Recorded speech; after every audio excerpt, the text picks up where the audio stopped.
Hello everyone, कैसे हो आप सब लोग। आई होप आप सब लोग बहुत अच्छे होंगे। Pragati the side your SST teacher. देखो बच्चों, आज की वीडियो में हम लोग करने वाले हैं काफी ज्यादा डिमांडेड, काफी रिक्वेस्टेड वीडियो है क्लास 8 की आपकी एसएसटी के ब्रिज प्रोग्राम की। आज हम लोग करेंगे इसका थीम नंबर डी की शुरुआत। एंड थीम डी का आज हम लोग आपका टॉपिक नंबर 1 करेंगे, दैट इज ट्रेड। ऑल्दो बच्चों की काफी डिमांड आई है सोशल जस्टिस वाले पॉइंट की, थीम डी की प्रॉपरली काफी डिमांड है, तो फटाफट से इसको कंप्लीट करते हैं ताकि बच्चों के पास फटाफट से पीडीएफ भी पहुंच सके। ठीक है जी, तो चलो हम लोग और इससे पहले अगर आप लोगों ने जो प्रीवियस वीडियोस रही हो, आप लोग का थीम ए से लेकर के थीम सी तक सारे ही पार्ट्स, उनके नोट्स जो आप लोगों को पता है अपनी वीडियोस में मैंने इस तरीके के नोट्स बना रखे होते हैं आप लोगों के लिए, जो कि आपके इस चैप्टर को कवर करने में बहुत हेल्प करते हैं। ऑलमोस्ट क्वेश्चंस आपके यहीं से आएंगे, बिकॉज हम लोग क्या करते हैं, जो भी आपके इस प्रॉब्लम जो भी आपके यहाँ पे पॉइंट्स होते हैं उसको मैंने हाईलाइट कर रखा होता है, उसी हाईलाइट के ऊपर मैंने यहाँ पे नोट्स प्रिपेयर कर रखे होते हैं आप लोगों के लिए, आपको बेसिक से समझाते हुए, तो आप लोगों के लिए समझना भी इजी हो जाता है, आप लोगों को समझ में सब कुछ काफी चीजें आ भी जाती हैं। तो अब चलो बिना किसी तरीके अपनी इस वीडियो की शुरुआत करते हैं। और अगर आप लोगों ने प्रीवियस वाली वीडियोस ना देखी हो तो आप लोग डिस्क्रिप्शन बॉक्स में उसका लिंक है पूरी की पूरी प्लेलिस्ट का, आप वहां जाके उसको चेकआउट कर सकते हो, सारी वीडियोस के लिंक आपको वहां पर मिल जाएंगे। तो चलो अब हम लोग शुरुआत करते हैं। देखो आपको ट्रेड के बारे में समझा रहे हैं, ट्रेड का चैप्टर होने वाला आपका टॉपिक जो है ट्रेड है, ट्रेड का मतलब क्या होता है उसको समझेंगे। फिर आपको बोला हुआ है कि पेडागोजी के रूप में कि हमें आपको किस तरीके से समझाना है ताकि आप लोगों का पार्टिसिपेशन इंक्रीज हो सके, उसके लिए पहली चीज हमें क्या करनी है वो समझेंगे अभी हम। उससे पहले एक बार ये जान लो कि आखिर ट्रेड का मतलब क्या होता है, आखिर ट्रेड होता क्या है। ट्रेड का सिंपल सा मतलब है बच्चा, buying and selling of goods and services. जो भी आपके गुड्स है, अब देखो यहाँ पे गुड्स का मतलब आप ये मत समझना गुड या तो खाने वाला गुड या फिर गुड वो अच्छे वाला गुड, नहीं।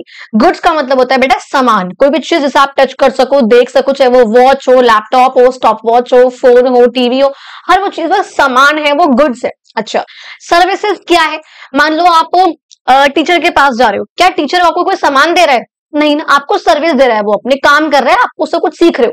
लॉयर के पास जाओगे, लॉयर क्या करेगा, आपके लिए केस लड़ रहा है, आपका काम कर रहा है, आपको सर्विस दे रहा है। ये तो नहीं है कि आपका वो आपका जो बुक है वो आपको बुक दे रहा है, आपको केस दे रहा है, वो नहीं ना, आप उसको केस दे रहे हो लॉयर को, तो आपके लिए लड़ रहे हैं उस केस को, वो सर्विस दे रहे हैं आपको, एक काम कर रहे हैं आपके लिए, उससे आप लोग बोलते हो सर्विसेज, जो कि अनटच है, मतलब आप उसे छू नहीं सकते हो, बेसिकली टच नहीं कर सकते हो, फिजिकल एग्जिस्टेंस नहीं है उसका, दैट इज कॉल्ड सर्विस।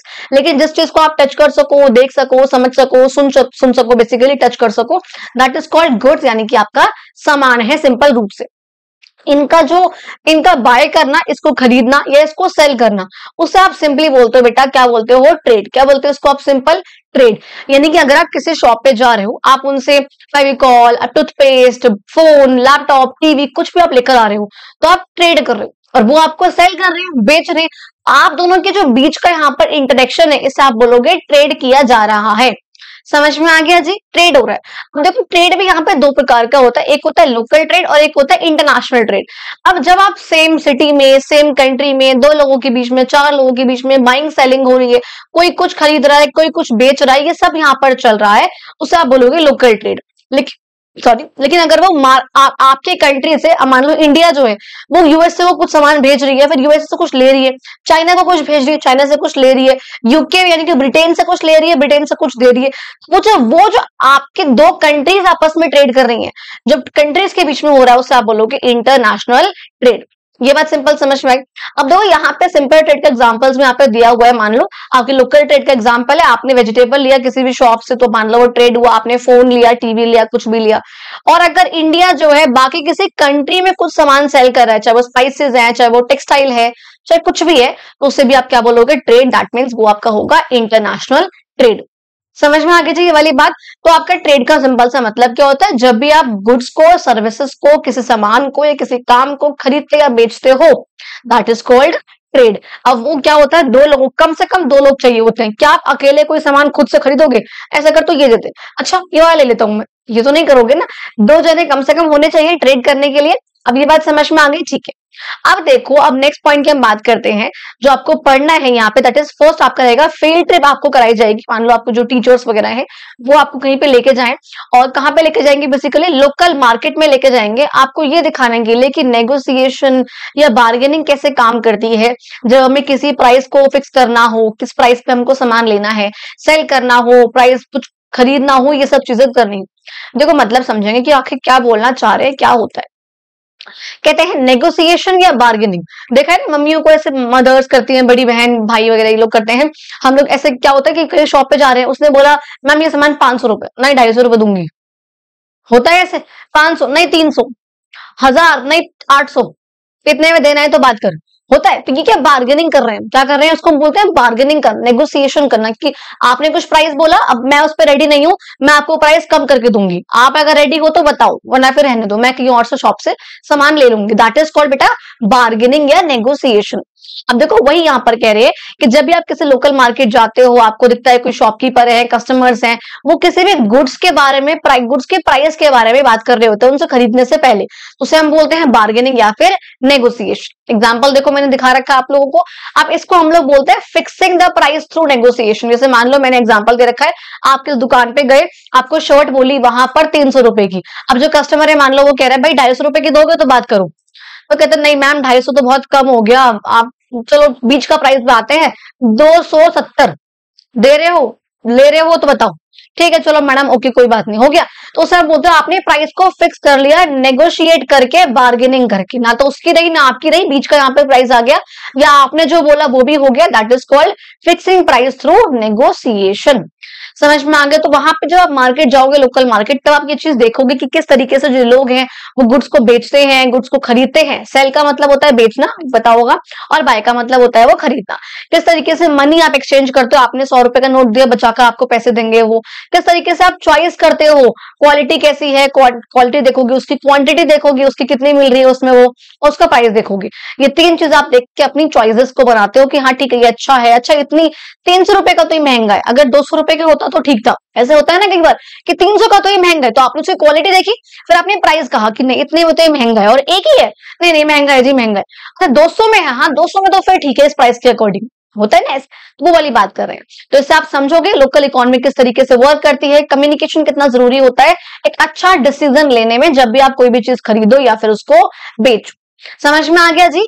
आगे देखो, आगे अब देखो ट्रेड के बारे में था, मैं ऑलरेडी समझा चुकी हूँ। तो यहाँ पे कह रहे हैं बेसिकली, यहाँ पे आपको यूएसए का और आपको इंडिया का वो दिखा रखा है, और यहाँ पे कह रहे हैं जो इलेक्ट्रॉनिक इंडस्ट्री है आपकी, ठीक है, वो यहाँ पर कहती है कि पुशिंग, वो मतलब इलेक्ट्रॉनिक इंडस्ट्री जो आपकी होती है, जो इलेक्ट्रॉनिक्स का काम करते हैं बेसिकली, वो जो प्रॉपर इंडस्ट्री होती है, वो पुश कर रही है गवर्नमेंट को कि भैया आप ट्रेड को बढ़ाओ, यानी कि यूएस के साथ अपने ट्रेड्स को और बढ़ाओ, और ज्यादा बाय सेल और ज्यादा करो। इलेक्ट्रॉनिक का जो भी सामान होता है आपका, उसको आप ज्यादा खरीदो, ज्यादा बेचो यूएसए से, और बायलैटरल ट्रेड को बूस्ट करो, यानी कि बायलैटरल ट्रेड को बढ़ाओ। बायलैटरल ट्रेड क्या होता है समझेंगे अभी, कि उसको आप 750 बिलियन डॉलर तक लेके जाओ 2032 तक, जिसमें 100 बिलियन डॉलर तो जो है क्या होगा आपका इलेक्ट्रॉनिक्स ही होगा। जो पॉलिसीज वगैरह है उनको थोड़ा सा कम करो, ठीक करो, और इंसेंटिव वगैरह लेकर आओ, ताकि जो आपका ट्रेड है वो बढ़ सके। बेसिकली यहाँ पर ये बोला गया कि यूएसए और इंडिया के बीच का जो इलेक्ट्रॉनिक्स का जो ट्रेड होता है उसको आप बढ़ाओ, उसको बूस्ट करो। अब उसमें आप एक वर्ड यूज करा के, that is called bilateral trade. Bilateral, देखो बाय के नाम से पता लग रहा है दो, और ट्रेड यहाँ पे हो रहा है, तो कह रहे हैं जहां दो कंट्रीज के बीच में, बायलैटरल ट्रेड क्या है, जहां दो कंट्रीज के बीच में गुड्स एंड सर्विसेज का एक्सचेंज हो, कोई इससे खरीदे कोई इसको बेचे, दैट इज कॉल्ड आपका बायलैटरल ट्रेड। अब या तो देखो उसमें क्या होगा, ट्रेड हो रहा है, तो ट्रेड होने के साथ साथ ऐसा भी हो सकता है कि वो आपस में बात करें कि भैया जो हमारे बीच में ट्रेड पे बैरियर लगे हुए हैं, जो टैरिफ लगा हुआ है उसे कम करें। अब देखो पहले मतलब समझो, यहाँ मैंने एक वर्ड बोला कि ट्रेड पे जो बैरियर लगे हुए हैं, बैरियर का मतलब होता है रुकावट, रोकना। ट्रेड बैरियर क्या होता है, मान लो कहीं पर भी प्रोटेस्ट हो रहा है तो पुलिस क्या करती है, बैरियर लगा देती है, बैरिकेड्स लगा देती है। बैरिकेड्स लगाएगी, येलो कलर की होते हैं, अगर आप दिल्ली में रहते हो तो यू विल नो दैट कि यहाँ पे येलो कलर्स के बहुत बड़े से लोहे के वो लगा देंगे, स्टील काइंड ऑफ लोहे के, और वो स्टेप से होते हैं, वो लगा दे यहाँ पे रोड पे, ताकि तुम लोग आगे उसको क्रॉस ना कर सको। मूवी में भी आप लोगों ने देखा होगा येलो कलर के होते हैं वो, तो वो यहाँ पे लगा दी, तो बैरियर लग रहे हैं रोकने के लिए। अब ट्रेड को रोकने के लिए जो आप बैरियर लगाओगे that is called trade barrier. ये बात समझ में आई, ट्रेड को रोकने के लिए आप जो बैरियर लगा रहे हो दैट इज कॉल्ड बच्चा आपका ट्रेड बैरियर। अब वही बोल रहे हैं, जो भी यहाँ पे रूल्स है, जो भी यहाँ पे रेस्ट्रिक्शन लगाए जाते हैं, एक कंट्री यहाँ पे लगाती है अपने ट्रेड को लिमिट करने के लिए, ट्रेड को कंट्रोल करने के लिए दूसरी कंट्रीज के साथ। ये बात समझ में आई। अब देखो अलग अलग फॉर्म में हो सकते हैं, क्या पता हमने टैक्सेस लगा दिए हो। अब देखो आप यहाँ पे जो लाइन लिखी है ना, टैक्सेस और ड्यूटीज ऑन इम्पोर्टेड गुड्स, इसे ही आप लोग बोलते हो बेटा टैरिफ। क्या बोलते हो इसे आप लोग, टैरिफ। एक अब देखो क्या होता है, जब भी दो कंट्री आपस में ट्रेड कर रहे होते हैं तो कई बार ऐसा होता है कि वो दोनों आपस में टैक्स ना लगाएं, ताकि आराम से जो गुड्स का एक्सचेंज हो सके। अगर वो गुड इंडिया में 100 रुपए का है और यूएसए ने इस पे कोई टैक्स नहीं लगाया जब उनकी कंट्री में इंपोर्ट करा गया। अच्छा, ये वर्ड आप लोगों को पता है, एक होता है बेटा इंपोर्ट। अब देखो, क्योंकि हम लोग ये चैप्टर पढ़ रहे हैं तो मैं आपको सिर्फ वो नहीं बताऊंगी जो बुक में है, आपको कुछ एक्स्ट्रा चीजें पता होनी चाहिए ताकि अगर वहां से क्वेश्चन आ गया तो you will be able to answer बच्चा, ठीक है। आप लोग जो आंसर उस चीज का आराम से कर सको, इसलिए बच्चे यहाँ पे वीडियोस देख रहे हैं, काफी प्यार भी दे रहे हो उन वीडियोस को। Thank you literally thank you so much for that. आप लोग और वीडियोस को शेयर करो, बच्चों तक और पहुंचे ये वीडियो, ताकि उनके भी हेल्प हो सके और मुझे भी कहीं ना कहीं और ज्यादा मोटिवेशन आप लोगों से मिलती रहे। अब देखो, बात कर रहे हैं इंपोर्ट की। एक होता है इंपोर्ट और एक होता है बेटा आपका एक्सपोर्ट। ये बात आप लोगों को पता होगा। इंपोर्ट का मतलब होता है अपनी कंट्री में कोई चीज मंगाना, ठीक है, और एक्सपोर्ट का मतलब होता है अपनी कंट्री से बाहर कोई चीज भेजना। दैट इज कॉल्ड इंपोर्ट या एक्सपोर्ट। ये बात समझ में आ गई। तो यहाँ पर बोल रही हूँ कि जो भी आपका ये वर्ड होता है ना टैरिफ, ये मैंने टैरिफ हाँ वर्ड यूज करा है। अब कई बार क्या होता है, मान लो इंडिया का यहाँ पे सामान था, यूएसए में जा रहा है, यूएसए वाले ने कोई टैक्स नहीं लगाया इस पे, उसके यहाँ पे जाकर ये सामान 100 रुपए का ही सेल हो रहा है। तो यहाँ पर क्या हो रहा है, कोई टैरिफ नहीं है, कोई ट्रेड बैरियर नहीं है, बहुत ट्रेड आराम से स्मूथली हो रहा है। लेकिन मान लो हमारे इंडिया में जो है ना बहुत ऐसा हो रहा है, मान लो यूएसए का सामान थोड़ा सस्ता आ रहा है, इस वजह से मान लो अगर हमारे यहाँ वो सामान 100 रुपए का बन रहा है तो यूएसए से वो 90 रुपए का ही आ रहा है और सस्ता हो रहा है। और अगर हम इस पे कोई टैक्स ना लगाएं, इंडिया में सीधे वो 90 रुपए का आ जाए, तो क्या जो इंडिया वाले हैं वो अपने देश के सामान जो 100 रुपए का उसे खरीदेंगे? नहीं खरीदेंगे। वो कहेंगे नहीं, ये बाहर से आ रहा है यूएसए से और 90 रुपए का है, हम तो ये लेंगे, इसको ज्यादा खरीदेंगे। इसके लिए क्या होता है, कई बार हमारी जो गवर्नमेंट होती है वो इस 90 पर टैक्स लगाती है। अगर उसने इस पे मान लो अगर 20 रुपए का भी टैक्स 20 रुपए बोल रहे हो, 20% का भी अगर उसने टैरिफ लगा दिया, टैरिफ का मतलब होता है कि जो इंपोर्ट पे आप टैक्स लगा रहे हो ताकि बाहर से जो सामान आ रहा है आपके देश में वो महंगा हो जाए। मान लो 20% का टैक्स लगाया तो कितना हो जाएगा, 18 रुपए का टैक्स लग गया। 8 रुपए का टैक्स लग के ये जो चीज आपकी वो 108 रुपए की हो जाएगी। इंडिया में आ रही है वो 108 रुपए की। अब मुझे बताओ, क्या इंडिया वाले इस 100 को खरीदेंगे जो उनके देश का खुद का था, या 108 वाले को खरीदेंगे? किसको खरीदेंगे? इसको खरीदेंगे ऑब्वियसली, जो उनके देश का खुद का है। 108 है, महंगा हो गया तो लोग नहीं खरीदेंगे इसको। इससे क्या हो रहा है, जो आपके देश की डोमेस्टिक इंडस्ट्रीज थी, यानी कि जो आपके देश की खुद की इंडस्ट्रीज हैं, उनकी ग्रोथ होगी, उनकी डेवलपमेंट होगी, लोग उनका सामान खरीदेंगे। इसलिए जो गवर्नमेंट है कई बार वो टैरिफ यानी कि ट्रेड पे यानी कि आपका इंपोर्ट ड्यूटी लगाती है। इंपोर्ट पे जो गुड्स इंपोर्ट करे गए हैं, दूसरे देश से मंगाए हैं अपने देश पे, उस पे वो टैक्स लगा रही है ताकि जो फॉरेन प्रोडक्ट्स हैं वो महंगे हो सके, आपके खुद के देश के जो प्रोडक्ट्स हैं वो सस्ते हो सके, यानी कि डोमेस्टिक प्रोडक्ट सस्ते हो सके और इन्हीं की इंडस्ट्री जो है वो ग्रो कर सके। आपकी कंट्री जो है वो सेल्फ रिलायंट बन सके, आपकी कंट्री जो है वो होता है ना कि स्वयं वाला वो फीलिंग, वो चीज उनको आ सके, ठीक है। अब ये बात समझ में आ गई, तो मैंने काफी अच्छे से इस पॉइंट को समझा दिया। समझ में ना आया हो तो आप बोले एक बार प्रीवियस वीडियो को रिवाइंड करके एक बार देख लेना। नेक्स्ट देखो, बात करते हूँ और क्या होता है ट्रेड के बैरियर से, और क्या होता है क्वांटिटी पे लिमिट लग जाएगा। मान लो हमने ऐसा कहा कि भाई इस वाले गुड की सिर्फ 10 क्वांटिटी हमारे देश में आएगी, एक वो वाला हो जाएगा। एक रूल्स एंड चेक्स होते हैं, ये आपको लिखने की जरूरत नहीं है, मैंने आपको समझाने के लिए लिखा है। कई ऐसे प्रोडक्ट्स होते हैं जिनको स्पेशल परमिशन चाहिए होती है, कोई सर्टिफिकेट चाहिए होता है देश में आने के लिए। आपने वो मूवी देखी है तेरी बातों में उलझा जिया, उसमें जब वो सिफ्रा जो रोबोट आती है, जब रोबोट इंडिया में आती है, वो जो यूएसए में थी, उसका एक सर्टिफिकेट जो है एयरपोर्ट पे उनको जो शाहिद कपूर है वो दिखाता है, सर्टिफिकेट दिखाता है। तो वो क्या है, वो ऐसा गुड है, सामान है, वो भी आप टच कर सकते हो उसको, सर्विस तो नहीं है, वो सामान है, आप उसको टच कर सकते हो, ऑब्वियसली बात है। तो वो जब गुड आपका आया है तो आपने उसका सर्टिफिकेट दिखाया है, तो वो कुछ रूल्स एंड चेक्स पे जो है गवर्नमेंट कुछ ऐसे सामान पे लगाती है। अब ये हम क्यों कर रहे होंगे, ट्रेड बैरियर्स हम लोग क्यों लगाते हैं? लोकल बिजनेस को प्रोटेक्ट करने के लिए, भाई बाहर कॉम्पिटिशन से। यहाँ पे जो है गुड अगर 90 रुपए का बनेगा, हमारे यहाँ पे 100 रुपए का है, तो हम बैरियर लगा देते हैं, ऐसा करते हैं हम ट्रेड पे बैरियर लगाते हैं ताकि इनका सामान हमारे यहाँ तक पहुंचते पहुंचते 108 रुपए का हो जाए। तो लोकल बिजनेस कैसे प्रमोट होंगे? ऐसे होंगे। और हम क्या कर रहे हैं, जो गुड्स यहाँ पर हमारे देश में आ रहे हैं उसकी क्वालिटी को हम लोग कंट्रोल रखेंगे कि अच्छा आ रहे हैं नहीं आ रहे हैं, कैसी क्वालिटी है। और अगर हम टैक्सेस लगाएंगे इंपोर्ट पे लगाएंगे, टैरिफ लगाएंगे, तो हमारी जो कंट्री ऑब्वियसली बात है उससे वो इनकम तो हमारी गवर्नमेंट कमाएगी ही कमाएगी। ये बात समझ में आ गई। अब देखो यहाँ पे टैरिफ को मैं समझा चुकी हूँ। जब भी टैक्स लगाया जाता है एक कंट्री के गवर्नमेंट के द्वारा दूसरे कंट्री से हम कोई सामान मंगा रहे हैं, तो उस मंगाते हुए सामान पे जो हमने कोई टैक्स लगाया है, दैट इज कॉल्ड आपका टैरिफ या ट्रेड या custom duty, import duty, what ever you can say. अब ये समझा चुकी हूँ और ये क्यों कर, ठीक है। अब देखो नेक्स्ट पॉइंट पे आते हैं आपके, विच इज आपको न्यूज़पेपर की कुछ बात करी हुई है कि यहाँ पे आपको कटिंग वगैरह करनी है, देन आपको ये बताना है कि किस तरीके से इंडिया और यूएस के बीच में ट्रेड होता है और किस तरीके से इंटरनेशनल, देखो जब भी इंटरनेशनल वर्ड आए यानी कि 2 कंट्रीज 3 कंट्रीज के बीच की बात हो रही है, आउट ऑफ द कंट्री की हम बात कर रहे हैं, कंट्री के अंदर ट्रेड नहीं कर रहे हैं तो नेशनल ट्रेड होगा, लेकिन इंटरनेशनल ट्रेड है दैट मींस हम आउट ऑफ कंट्री की बात कर रहे हैं। इसमें जो है प्राइसेस किस तरीके से फिक्स होते हैं आपको यहाँ पर ये बताना है। उसके लिए देखो यहाँ पे आपका क्या है, trade between India and US की बात हमने करी है। यहाँ पे हम कह रहे हैं इंडिया और यूएस के बीच में ट्रेड का सिंपल सा मतलब क्या है कि यहाँ पे हम इन दोनों के बीच में बाइंग एंड सेलिंग कर रहे हैं गुड्स एंड सर्विसेज की। अब देखो ये कह रहे हैं कि अगर इंडिया जो है यूएस को क्या सेल करता है, एक्सपोर्ट क्या करता है, और इंडिया यूएस से क्या मंगाता है, इंपोर्ट, दोनों की बात हम यहाँ पे कर रहे हैं। देखो इंडिया क्या बेचता होगा यूएस को, तो यानी कि क्या एक्सपोर्ट कर रहा होगा, अपने देश से बाहर को भेज रहा है, जो इंडिया में अच्छा होगा वो इंडिया भेज रहा होगा। इंडिया में स्पाइसेस अच्छी हैं, इंडिया में टेक्सटाइल्स अच्छी हैं, इंडिया के जेम्स है ज्वेलरी अच्छी है, इंडिया के मेडिसिन यानी कि फार्मास्यूटिकल्स कंपनीज अच्छी हैं, वो भेज रहा होगा। तो इंडिया जो है यूएस से क्या खरीद रहा होगा, क्या मंगा रहा होगा, डिफेंस होगा एक इसके अंदर अच्छा ऑप्शन, एक मशीन है, आपके इक्विपमेंट्स है, ऑयल है, फ्यूल है, इलेक्ट्रॉनिक है, और एडुकेशन या फिर टेक्नोलॉजी की सर्विसेज है। और यहाँ पे जैसे पहले के समय पे होता था तो कुछ प्रीशियस सेमी प्रीशियस स्टोन्स वगैरह भी हैं, वो भी जो है इंडिया जो यूएस से मंगा सकता है। अब देखो आपको इनमें से कुछ कुछ ही लिखनी है, ये नहीं है कि जो भी मैंने नोट्स बना रखे आप सब कुछ ही लिखाओ, जो आपको लगे इजी टू रिमेम्बर है, याद कर पा रहे हो, आराम से समझ में आ पा रहा है आराम से, वो चीजें आप वहां पे लिखकर आना। अब देखो नेक्स्ट यहाँ पे हम कह रहे हैं कि आखिर इंटरनेशनल ट्रेड में किस तरीके से प्राइस फिक्स हो रहा है, इंटरनेशनल मार्केट में किस तरीके से प्राइस फिक्स होता है। तो पहला उसका पॉइंट होगा यहाँ पर डिमांड एंड सप्लाई।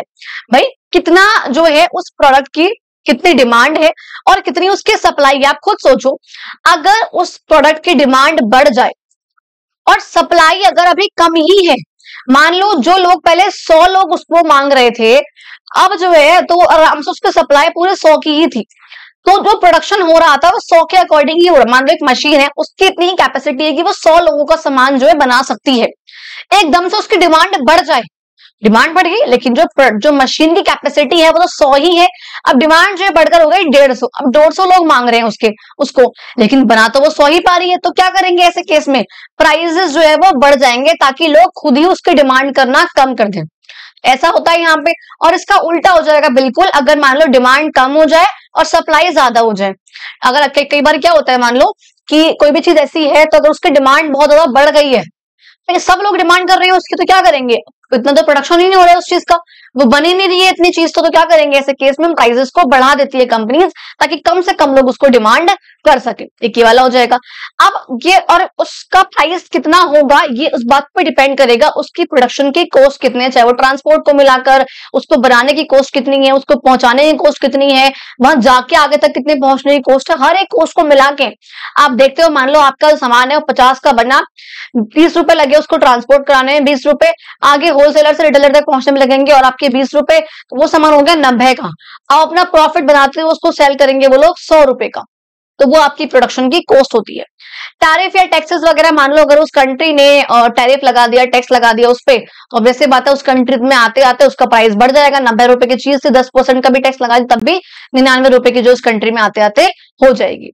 फिर यहाँ पे करेंसी का एक्सचेंज रेट, देखो एक्सचेंज रेट का सिंपल सा मतलब क्या होता है, आप लोगों को पता है $1 जो है इंडिया में वो कितने रुपीस का है, 85 पॉइंट समथिंग इस टाइम पे 86 85 पॉइंट, तो वो जो है कितना प्राइस है उसका रेट कितना है, एक्सचेंज रेट कितना है। अगर आप $1 लेकर जाओगे तो आपको कितने रुपए जो एक्सचेंज में मिल जाएंगे, that is called exchange rate. तो वो जो यहाँ पे चलता रहता है, अगर जो रुपए की वैल्यू है वो कम हो जाएगी तो ऑब्वियसली बात है हमारे यहाँ पे यूएस के जो गुड्स होंगे वो महंगे बिकेंगे। अगर पहले आपको फॉर सपोज एग्जांपल के लिए, अगर पहले आप एक शॉप पे जा रहे थे और आप उसको $1 देके जाते थे और उसकी वैल्यू है 85 रुपए, देखो उस सामान की वैल्यू है 85 रुपए, आप एक शॉपकीपर के पास गए, यूएसए की बात कर रही हूँ मान लो, और आप गए, आपने उसको दिया $1 दिया आपने, और उसकी एक्चुअल वैल्यू इंडियन रुपीज में 85 रुपए है, उसने आपको वो सामान जो है दे दिया। अब मान लो क्या हुआ, इस डॉलर की वैल्यू, इस डॉलर में रुपए की वैल्यू जो है वो कम हो गई, यानी कि अब जो है $1 कितने का हो गया, अब वो 80 रुपए का है। $1 कितने का है, अब 80 रुपए का, यानी कि इंडियन रुपए की वैल्यू कम हो गई।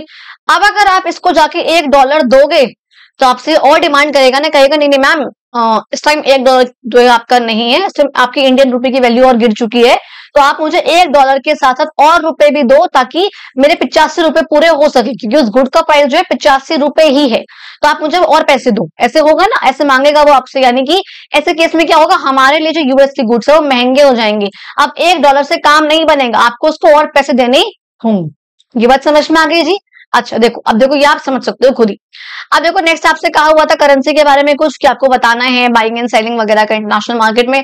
तो मैंने आपको बता रखा है करेंसी क्या होता है। बेसिकली ऑफिशियल मनी है कंट्री में जो आप बाय या सेल करने के लिए गुड्स को खरीद देते हो। मतलब बेसिकली वो ऑफिशियल मनी, वो पैसा जो आप किसी भी सामान को बेचने के लिए, खरीदने के लिए यूज करते हो। फिर आपसे यहाँ पे कहा गया था कि $1 में कितने रुपीज होते हैं, और इस तरीके से मुझे कुछ और इंटरनेशनल करेंसी के बारे में बताना है और उनका प्राइस जो है आप लोगों को तक पहुंचाना है कि हाँ और करेंसी कौन कौन सी और उनका प्राइस जो है इंडियन रुपी के अकॉर्डिंग कितना है, डिफर कितना कितना करता है। देखो उसके लिए मैंने यहाँ पे बना रखा है कुछ यहाँ पे कि $1 जो आप लोगों को बताया मैंने 85.97 रुपीज का इस टाइम। एक यूरो जो यूरोपियन कंट्रीज में चलता है वो आपका यहाँ पर ये इसका सिंबल ये होता है और ये इस टाइम इतना है। पाउंड स्टर्लिंग जो है वो इतने रुपए का है, और जापानीज में जो चलता है जापान का वो आपका इतने रुपए करने के सबसे कम है ये काफी, और सबसे ज्यादा जो आपका पाउंड वाला है। समझ में आ गया जी? अच्छा नेक्स्ट देखो बात करते हैं। अब आपको स्टडी करना है भैया रेल का रूट, किस तरीके से जो गुड्स है वो ट्रांसफर होते हैं, कैरी होते हैं एक जगह से लेकर के दूसरी जगह तक, और वो रोड का ही बताना है आपको, वाटरवे का ही बताना है। यानी कि बेसिकली रोडवे, रेलवे और वाटरवे आपको इसके बारे में जिक्र करना है कि ट्रेड में इनका क्या रोल होता है, क्या रूट होता है, वो समझाना है। बट देखो मैंने बोला ट्रांसपोर्टेशन जो है वो ट्रेड के लिए बहुत जरूरी है। आपने कोई गुड यहाँ पे खरीद लिया लेकिन आपको मुंबई तक पहुंचाना है, तो क्या करोगे आप? यहाँ पे ट्रेड करोगे, आप उसको जो है पहुंचाओगे, ट्रांसपोर्टेशन करोगे उसकी, ताकि उससे क्या होगा, एक गुड जो है वो एक जगह से लेकर के दूसरी जगह तक जो है वो पहुंचेगा, चाहे वो सिटीज में जा रहा हो अलग, चाहे वो अलग स्टेट में जा रहा हो, चाहे वो अलग कंट्रीज में जा रहा हो, लेकिन वो कब पहुंच पाएगा? जब ट्रांसपोर्टेशन होगा। तो ट्रांसपोर्टेशन तो बहुत जरूरी है। अच्छा अब देखो रेलवे के अकॉर्डिंग अगर हो रहा है तो आप लोगों को पता है काफी चीपेस्ट होता है और बहुत फास्ट होता है। अब आप कहोगे मैम फास्टेस्ट तो एयरवेज भी है, लेकिन एयरवेज चीपेस्ट है क्या? नहीं है ना। तो चीपेस्ट ये है आपका बहुत लॉन्ग डिस्टेंसेस तक जो है सामान यहाँ से पहुंच जाएगा। एक ना बता आपकी गुड्स की ट्रेन होती है बेसिकली, जो डब्बे डब्बे से बने होते हैं, उसमें ब्लू और रेड कलर की होती थी पहले के टाइम पे। तो उसकी तो गुड्स ट्रेन होती है वो जो कि सामान को ही पहुंचाती है, उससे आप फ्राइट ट्रेन भी बोलते हो। फ्राइट को ना यहाँ पे हम किराए वाली ट्रेन जो होती है जो गुड्स की होती है उनको बोलते हैं। तो ये हैवी आइटम्स को ही एक जगह दूसरी जगह पे लेकर जाती है, ये वाली होती है। मान लो आपने पंजाब में गेहूं वगैरह ग्रो करा है, कोई भी ग्रेन, अब आपको वो इंडिया के अलग अलग पार्ट से पहुंचाना है, तो आप कैसे पहुंचाओगे? वो रेलवे के थ्रू ही पहुंचाओगे। अब बात करूं रोडवेज की आपके, तो आपको बताया शॉर्ट डिस्टेंसेस के लिए, मीडियम डिस्टेंसेस के लिए काफी सही होता है। ट्रक, टेम्पो, वैन ये सब जो है चलती हैं और वेजिटेबल्स को, क्लोथ को, फर्नीचर को, इन सबको पहुंचाती है एक जगह से लेकर के दूसरी जगह तक। कहते हैं रोड वहां भी चली जाती है जहां पर शिप नहीं जा सकती है या जहां पे ट्रेन नहीं जा सकती है। ऑब्वियसली बात है रोड वहां भी जो वैन है, आपका कार है, टू व्हीलर है, रिक्शा ही वहां भी पहुंच सकता है। ट्रक जो है वो फ्रेश फ्रूट्स लेकर जो है हिमाचल प्रदेश से दिल्ली भी जा सकता है।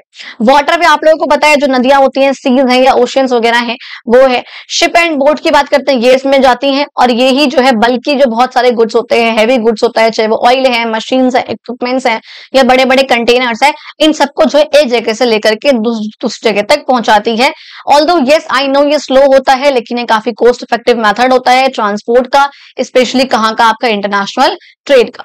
कहते हैं इंडिया जो है यूएस में गुड्स सेंड करता है, जैसे कि आपको पता है चावल है या स्पाइसेस वगैरह है, वहां पहुंचाएगा, अलग अलग कंट्रीज तक पहुंचाएगा, वहां से यहाँ पर आएगा, यूएई से आएगा, यूके से आएगा, सबसे ये जो है काम चलता रहता है, ट्रेड चलता रहता है। तो वो आपका ओशन जो आपका सी रूट के थ्रू, आपका वाटरवे के थ्रू होता है, बिकॉज जहां भी लैंड ना पहुंच पाए इंडिया से, अगर यूएस डायरेक्टली सामान पहुंचाना है तो किसी भी तरीके से सिर्फ और सिर्फ लैंड रूट से पहुंच नहीं पाएगा। कहाँ? इंडिया यहाँ पे आएगा, ठीक है, फिर यहाँ पे आगे जाओगे यूरोप आएगा, यूरोप के बाद अटलांटिक ओशन तो क्रॉस करना पड़ेगा ना, या अगर यहाँ से भी जाओगे तो पैसिफिक ओशन क्रॉस करोगे तब यूएस से पहुंच पाओगे। तो यूएस से पहुंचने के लिए तो आपको पानी से गुजरना ही पड़ेगा, और उसके लिए इन्हीं शिप्स का या बोट्स का यूज करना पड़ेगा सामान को लेके जाने या पहुंचाने के लिए। हाँ एयरवेज का इस्तेमाल करोगे तो पानी की जरूरत नहीं पड़ेगी, तो आपको पानी में से जाना पड़ेगा, ऊपर से जाओगे, है ना।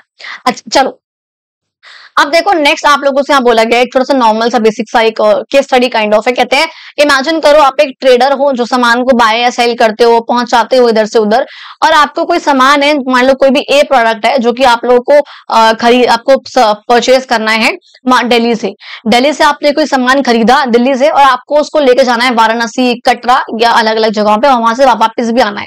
इस तरीके से आपको लेके जाना है। आपका जो फ्रेंड है वो कोलकाता में रहता है और उसका भी जो है मन है कुछ पैसे कमाने का कि भाई जो है मैं उड़ीसा में जाकर जो पुरी है वहां पे ट्रेड कर सकूं और वहां पे जो है कुछ पैसे कमा सकूं। आप लोगों को ये पता है कि वंदे भारत जो है बहुत high speed super fast express train है। तो यहाँ पे देखो आपको पेज नंबर 31 पे इसका रूट दिखा रखा है, यहाँ पर ये पूरा का पूरा आपको इसको देखते हुए यहाँ पर बताना है अवेलेबिलिटी क्या होंगी ट्रेन की, कब कब आप जा सकते हो, कहाँ जा सकते हो। मतलब बेसिकली यहाँ आपको जाना है दिल्ली टू वाराणसी जाना है और वापस आना है। इसके लिए कब आप जा सकते हो, कौन सा दिन नहीं जा पाओगे, कितने घंटे आपको लगेंगे, ये बेसिक्स आपको यहाँ बता रखा है। तो मैंने यहाँ पे सिंपल ये लिखा है कि भाई वंदे भारत जो है ये आपको लिखना नहीं है। अच्छा, ये आपके ना एग्जाम में आएगा, कहीं भी नहीं आएगा। ये जस्ट एक ऐसे है कि हाँ ठीक है क्वेश्चन है तो मैंने आपको समझाने के लिए इसको मैंने यहाँ पे ले लिया है, लेकिन ज्यादा आपको टाइम इसमें इन्वेस्ट नहीं करना, नहीं आपको लिखना भी नहीं है बिल्कुल भी इस चीज को।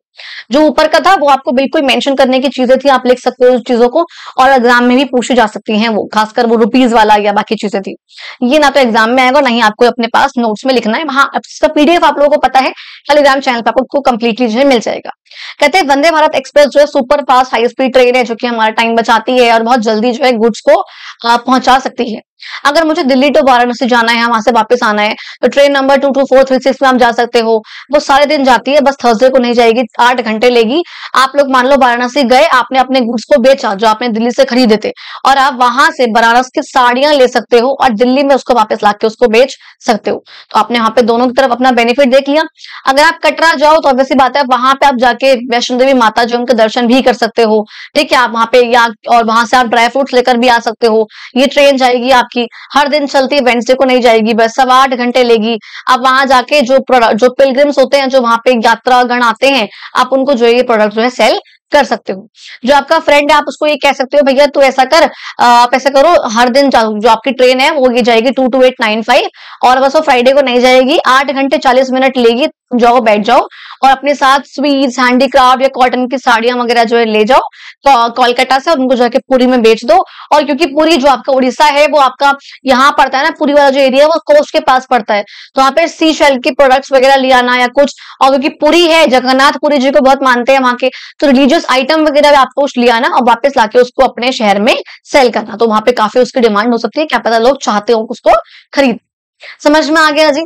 नेक्स्ट देखो बात करते हैं आपकी एक्टिविटीज की। कह रहे हैं आपको बताना है कि इंडस वैली सिविलाइजेशन जो आईवीसी था और मेसोपोटामिया था, इन दोनों के बीच में किस चीज का ट्रेड हो रहा था, कौन कौन से आइटम्स थे, लैंड या सी रूट किस कौन सा जो है रूट उन लोगों ने लिया था, कब लिया था, बाकी चीजें आपको बतानी है यहाँ पर।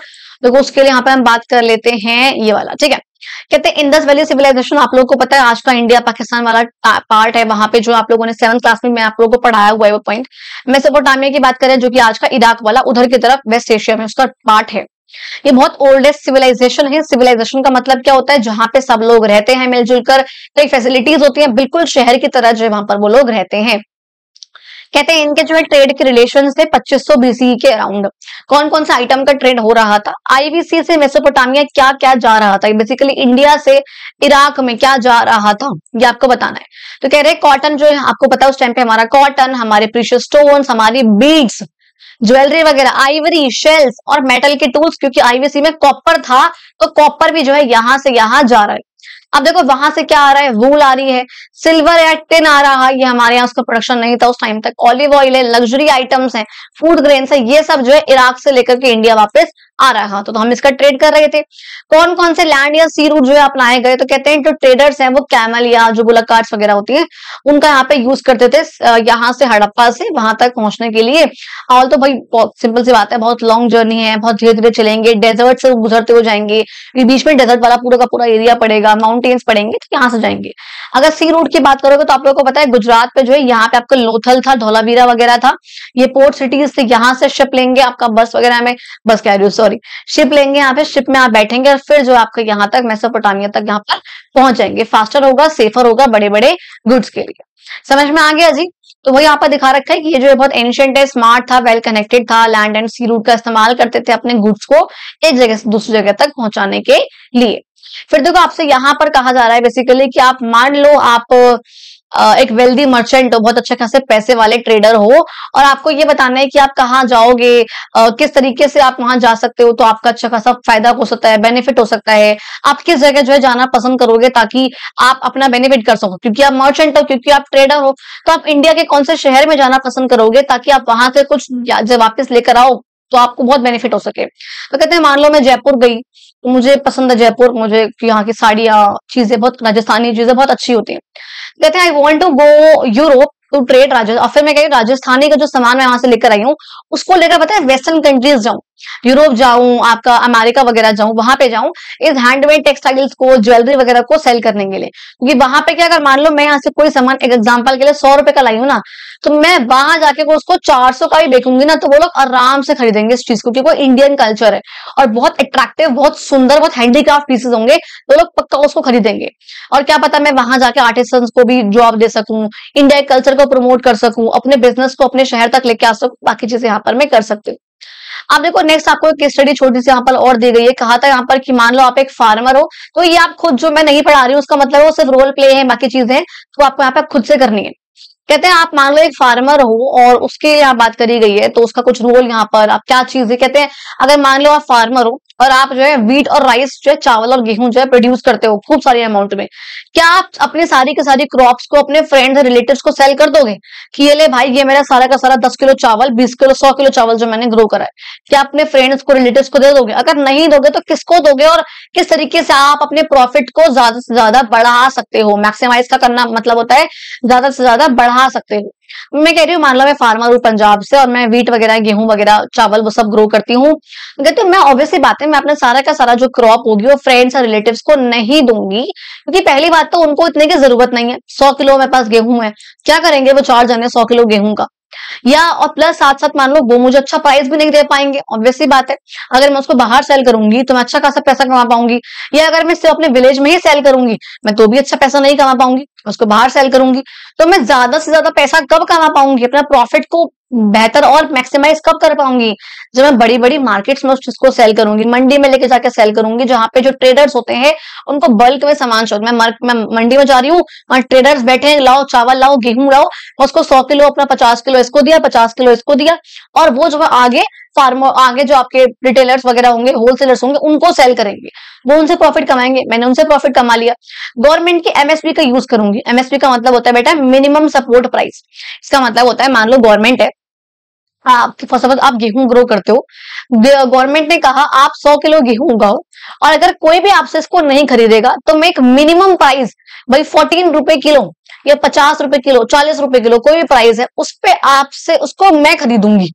गवर्नमेंट कह रही है अगर आपसे जो है आपका गेहूं किसने नहीं खरीदा ना, तो आप मेरे पास आना, आपसे इस वाले प्राइस पे मैं आपका गेहूं खरीदूंगी, और फिर आपको जो उसके पैसे हम दे देंगे। That is called minimum support price, जो गवर्नमेंट ने फिक्स कर रखा होता है ताकि एक फेयर प्राइस, एक अच्छा खासा प्राइस फार्मर्स को अपनी क्रॉप्स का मिल जाए, ताकि अगर कोई और अगर उनकी क्रॉप ना भी खरीदे तभी गवर्नमेंट खरीद दे, उनको पैसा जो उसका मिल जाए।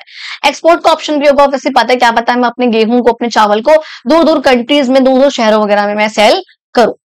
अब देखो आपको बेसिकली यहाँ बोला हुआ आपको डिबेट वगैरह करानी है अपनी क्लास में, आपकी मैम करा सकती हैं वो। एक तो ये टॉपिक, डिबेट का मतलब क्या होता है, एक पर्सन होगा जो उसके मोशन में बोलेगा और एक पर्सन होगा जो उसके अगेंस्ट बोलेगा। मान लो मैंने आपको बोला ट्यूशंस, तो एक पर्सन होगा आपका जो ट्यूशन के फेवर में बोलेगा, तो यानी कि इन द मोशन, और एक पर्सन होगा जो उसके फेवर में नहीं उसके अगेंस्ट बोलेगा, यानी कि अगेंस्ट द मोशन, तो वो सब बोलते डिबेट। तो डिबेट करानी है। डिबेट का फर्स्ट टॉपिक होगा ट्रेड जो है इंपॉर्टेंट रोल प्ले करता है किसी भी कंट्री की डेवलपमेंट में। दो ग्रुप बनेंगे आपकी क्लास में, एक ग्रुप इस बारे में पॉइंट्स रखेगा अपने कि हाँ ट्रेड जो है किसी भी कंट्री के डेवलपमेंट में कैसे हेल्प करता है, ये ग्रुप बोला। अब सेकंड ग्रुप जो है उसके बारे में बोलेगा कि नहीं ट्रेड जो है बल्कि और बेकार होता है, तो ट्रेड जो है किसी भी कंट्री की डेवलपमेंट को और कम करता है, उसका अगेंस्ट में बोलेगा बेसिकली वो। तो जो यहाँ पर ग्रुप ए बोलेगा उसके अगेंस्ट में जो है ग्रुप बी बोलेगा। तो देखो मैंने यहाँ पे कुछ पॉइंट्स लिखे हुए हैं जो आप लोग अपनी क्लास में जस्ट प्रैक्टिस कर सकते हो कि भाई अगर ट्रेड होगा तो जॉब मिलेंगी, ये आपको लिखना नहीं है, ठीक है, आपके ये सब चीजें नहीं मेंशन करनी है। जो मेन पॉइंट्स है वो ऊपर थे लिखने के, जो डेफिनेशन है, कुछ समझने वाली चीजें हैं, वो सब चीजें। ये तो आपके पास कुछ एक्टिविटीज हैं जो आपको करनी है क्लास में, तो बस मैंने यहाँ पे मेंशन कर दिया है कुछ पॉइंट्स ताकि कर सकूं। कहते हैं ट्रेड जो है जरूरी है क्योंकि जॉब क्रिएट होंगी। अब ट्रेड अगर हम करेंगे बाहरी कंट्री से तो बाहर का पैसा हमारे आएंगे, यूरो आएगा, डॉलर आएगा, ये सब चीजें आएंगी, पाउंड आएगा। इनोवेशन जो ऑब्वियसली बढ़ेगी, हम और चाहेंगे कि और अच्छा हम कम्पीट कर सकें ट्रेड में। रिलेशन जो है बाकी अदर कंट्रीज से बढ़ेंगे हमारे, और जो लोकल प्रोड्यूसर्स हैं वो भी, उनकी भी ग्रोथ हो सकेगी अगर हम उनसे जो है सामान खरीदेंगे तो, उनको बेचेंगे तो।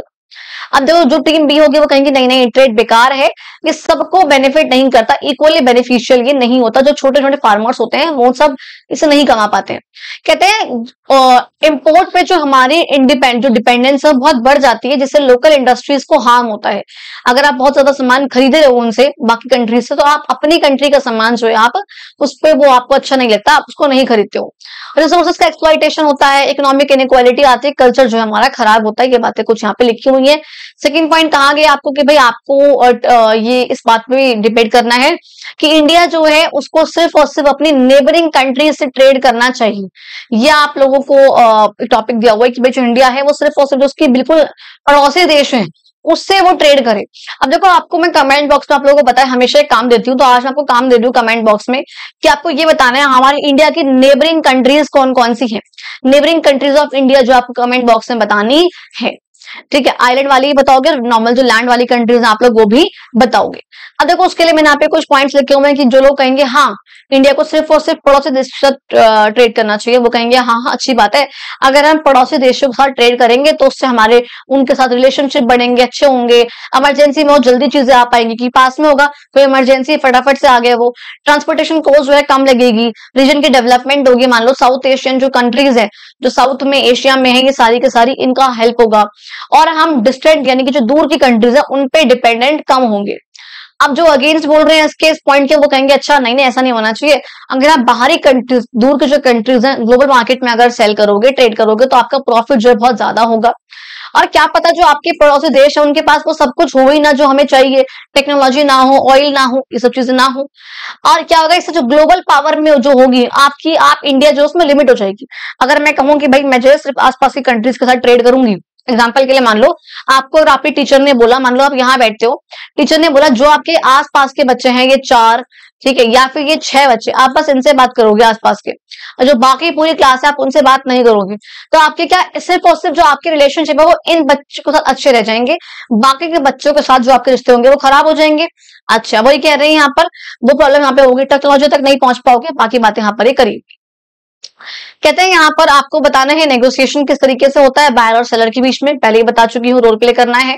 कॉन्सेप्ट मैप की बात कर रहे हैं, फ्लो चार्ट के रूप में आपको बताना है एक बायर के बीच में, सेलर के बीच में, होलसेलर के बीच में, ट्रेडर, कंज्यूमर, प्रोड्यूसर, इनके बीच में रिलेशनशिप कैसा होता है। तो देखो मैंने यहाँ बता रखा है, प्रोड्यूसर वो है जो गुड को प्रोड्यूस कर रहा है, बना रहा है, वो जो है लेके जाएगा होलसेलर के पास जो कि उसको बल्क में खरीदेगा प्रोड्यूसर से, ये लेके जाएगा ट्रेडर के पास जो होलसेलर से खरीदेगा और बाद में जो है सेलर को बेचेगा। सेलर यानी कि कौन, रिटेलर, रिटेलर के पास जाएगा ये ट्रेडर जो है आपका, और उसको जो है कस्टमर को यानी कि जो रिटेलर है उससे खरीदेगा और बाद में कस्टमर को जो है थोड़ी थोड़ी क्वांटिटीज में सेल करेगा।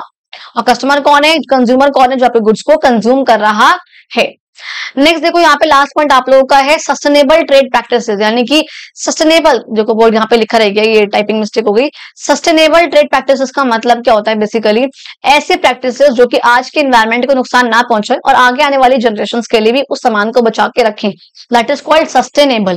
तो अगर आप वो कर रहे हो इसका मतलब आप एनवायरमेंट को प्रोटेक्ट कर रहे हो, आप वर्कर्स को अच्छा ट्रीटमेंट दे रहे हो, प्रोड्यूसर्स कंज्यूमर्स दोनों को बेनिफिट कर रहे हो, और आप आगे वाली जनरेशन की हेल्प कर रहे हो। आप चाहो तो आप ये वाला पॉइंट इस पे नहीं लिखो, बाकी तीनों पॉइंट आप यहाँ पे मेंशन कर सकते हो, और अगर वो भी ना लिखना तो आप ये वाला पॉइंट भी कैंसिल कर सकते हो।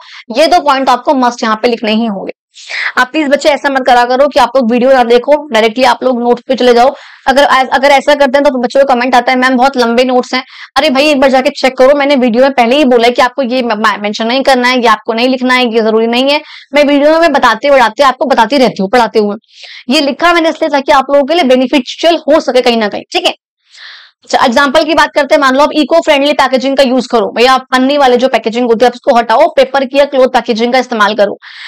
जो स्मॉल स्केल ट्रेड वगैरह है आप उससे यहाँ पर जो सामान खरीदो, बड़ी बड़ी फैक्ट्रीज की बजाय। पॉल्यूशन को आप कम कर सको, ट्रांसपोर्ट की जगह ट्रांसपोर्ट कर लो, मतलब ईवी जो व्हीकल्स हैं, ईवी वगैरह, आप उसका यहाँ पे यूज कर सको। जब ओवर यूज कर रहे हो नेचुरल रिसोर्सेज का, ओवर ग्रेजिंग कर रहे हो, ओवर माइनिंग कर रहे हो, पॉल्यूशन कर रहे हो बहुत ज्यादा, आप इसको अवॉइड करो।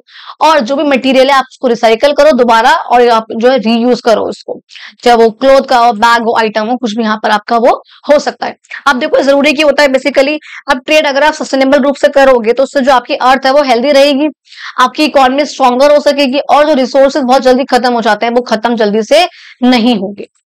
समझ में आ गया। एंड ये देखो आप लोग अगली क्लास में हम लोग पढ़ेंगे पार्ट नंबर 2, इसका पब्लिक फैसिलिटीज वाला जो पार्ट रहेगा, कितना है ये, हाँ ठीक है, तो इसको हम लोग नेक्स्ट क्लास में इसी को कवर करेंगे, फिर हम लोग लॉ एंड जस्टिस पे आएंगे। यहाँ तक देखो आप लोगों ने अगर वीडियो को देखा हो, थैंक यू सो मच। अगर आप लोगों को वीडियो अच्छी लगी हो, वीडियो को लाइक करना, कमेंट करना, शेयर करो, सब्सक्राइब करो, अपने फ्रेंड्स तक भी पहुंचाओ इन वीडियोस को। एंड तक देखा हो, कोई प्रॉब्लम लगी हो तो आप लोग मुझे बता सकते हो। और जो मैंने बीच में आप लोगों से क्वेश्चन पूछा है कि नेबरिंग कंट्रीज कौन कौन सी इंडिया की, वो आप लोग मुझे बताओगे, ठीक है जी। और जो आपको इसका पीडीएफ है आप लोगों को वो टेलीग्राम चैनल पे मिल जाएगा, डिस्क्रिप्शन बॉक्स में उसका लिंक दे रखा है मैंने। आप लोग चाहो तो मुझे इंस्टाग्राम में हैंडल है प्रगति अग्रवाल ऑफिशियल, वहां मुझे फॉलो भी कर सकते हो।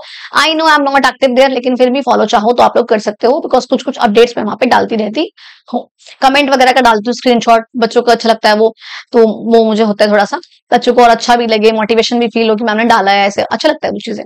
ठीक है, चलो थैंक यू सो मच, मिलते हैं हम लोग अपनी अगली वीडियो में।